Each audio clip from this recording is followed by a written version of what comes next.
Hello everyone, आपके अपने YouTube channel सत्साइव classes में आपका स्वागत है। डियर, देखिए आज क्लास 12 सब्जेक्ट मैथ एनसीईआरटी के एक्सरसाइज 1.2 के जो क्वेश्चन नंबर 2 के 3 तक के पार्ट हैं वो हमने फर्स्ट वीडियो में डाल दिए गए हैं, और वो वीडियो नहीं देखी है तो आप प्लीज़ एक बार उसको देख लें।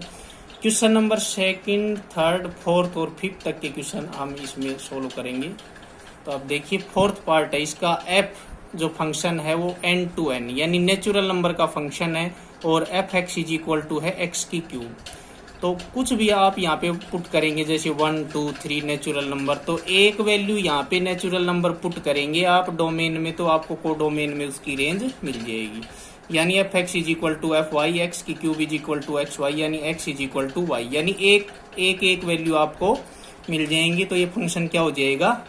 1 फंक्शन, यानी इंजेक्टिव फंक्शन हो जाएगा ये। ठीक है ना। X cube is equal to Y cube, X is equal to Y, यानी एक वैल्यू पुट करेंगे हम नेचुरल नंबर 1, 2, 3, तो उधर से हमें कोडोमेन में इसकी रेंज मिल जाएगी। तो ये 1 फंक्शन हो जाएगा। अब नेक्स्ट है कि जैसे मान लो हम 2 लेते हैं, और 2 हमारे पास क्या है? नेचुरल नंबर है। लेकिन जब इसकी एक्स की क्यूब के इज इक्वल टू 2 रखते हैं तो हमें मिलता है √2 1/3, यानी 2 की पावर 1/3 मिलती है ये। इसका जब क्यूब रूट निकालते हैं तो ये फिर नेचुरल नंबर तो नहीं हुआ। तो इट मीन्स इसमें जो एवरी एलिमेंट होगा in codomain has no pre image in domain.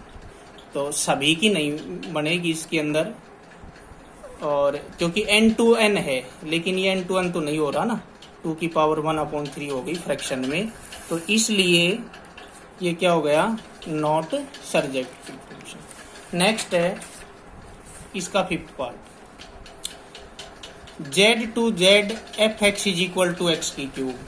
तो कोई भी जब आप इंटीजर लेंगे यहाँ पे डोमेन में, कोई इंटीजर लेंगे, कोई नंबर लेंगे, माइनस का या 0 या प्लस का, तो आपको इसकी वैल्यू मिल जाएगी कोडोमेन में।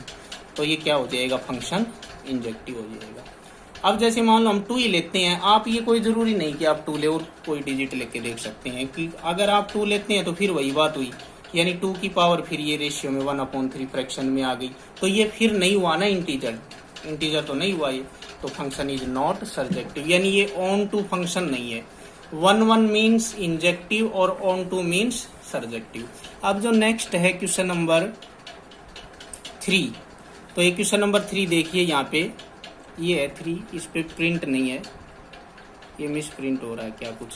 Prove that the greatest integer function, ये ग्रेटेस्ट इंटीजर फंक्शन है, कौन सा है? x is neither 1 nor onto. ये हमें प्रूव करना है कि ये 1 भी नहीं है और ऑन टू भी नहीं है। x denote the greatest integer less than और इक्वल टू x। तो ये देखिए डियर, यदि हम R यानी रियल नंबर का फंक्शन लेते हैं x ग्रेटेस्ट इंटीजर फंक्शन, तो ये आपको पता होना चाहिए, +1 से क्लियर होना चाहिए कि जो नंबर लाइन पे ग्रेटेस्ट इंटीजर फंक्शन होता है वो हमेशा लेफ्ट हैंड की तरफ चलता है। जैसे मान लो ये वैल्यू है आपकी 1, ये वैल्यू है 2, तो मान लो कोई वैल्यू है 1.9, उसको 1 ही मानी जाएगी, और मान लो कोई वैल्यू है 1.2, वो भी 1 ही मानी जाएगी, यानी लेफ्ट वाला डिजिट लेते हैं हम इस साइड वाला नंबर लाइन पे। तो इसी तरह से यहाँ पे जैसे -1 हुआ, यहाँ पे -2 हुआ, तो जैसे अब जैसे -2.9 हो गया तो लेफ्ट की तरफ चलेंगे, उसको -3 लिया जाएगा। ऐसे ही जैसे -1.5 हो गया तो ये लेफ्ट की तरफ चलेंगे, यानी -2 वाला पूरा डिजिट लिया जाएगा। तो ये आप ध्यान में रखेंगे। तो ये हमने दिखाया कि 1.2 लेंगे ग्रेटेस्ट इंटीजर फंक्शन में तो भी उसकी रेंज 1, 1.9 लेंगे तो भी उसकी रेंज 1। तो अब इन दोनों की सेम रेंज हो गई, तो ये 1 फंक्शन तो नहीं हुआ, तो इसलिए नॉट 1 फंक्शन। अब नेक्स्ट है कि जैसे इसके अंदर हम कोई लेते हैं 0.7 या कोई भी एलिमेंट लेते हैं, तो every element in codomain have no pre image in domain. ये आप अपने माइंड में थिंकिंग कर सकते हैं कि कोई भी जैसे R फंक्शन करेंगे, R जब फंक्शन करोगे, एक डोमेन है एक कोडोमेन है, तो इसमें भी रियल नंबर आएंगे तो इसमें भी रियल नंबर आएंगे।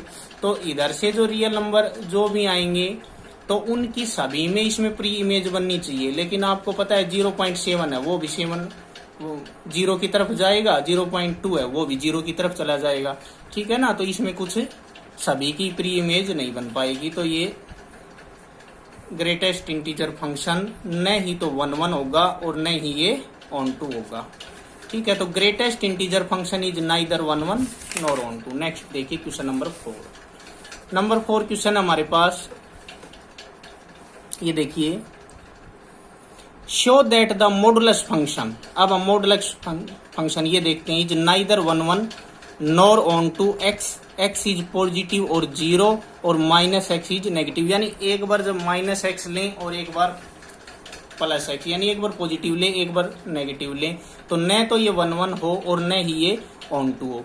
तो एक्स मॉडुलस, अब इसको कर लिखेंगे कि जैसे ये एक्स है और ये माइनस एक्स, यानी ये अगर x की वैल्यू 0 से बड़ी हो तो प्लस एक्स हो गया, x की वैल्यू 0 से लेस देन हो छोटी हो तो माइनस एक्स हो गया। लेकिन आप देखिए -1 लेते हैं तब भी 1 आता है, 1 लेते हैं तब भी 1 आता है, क्योंकि आपको पता होना चाहिए मॉडुलस फंक्शन का मतलब ये है कि यहाँ अगर नेगेटिव नंबर है मॉडुलस में, उसको यदि बाहर निकालेंगे तो वो भी फिर प्लस की हो जाएगी और प्लस की रहेगी, तो ये हो गई ना सेम इमेज, तो नॉट 1 1 फंक्शन।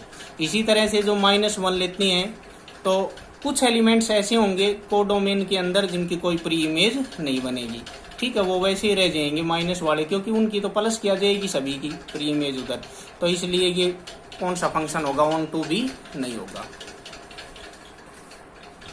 अब नेक्स्ट है हमारे पास question number 5, show that the, ये सिग्नम फंक्शन है R2R गिवन बाई। अब ये जो फंक्शन गिवन है ये कह रहा है कि यदि x की वैल्यू 0 से बड़ी हो तो 1 आएगा, 0 है तो 0 आएगी, अगर 0 से लेस देन है तो -1 होता है। तो नाइदर 1 1 नॉर ऑन टू।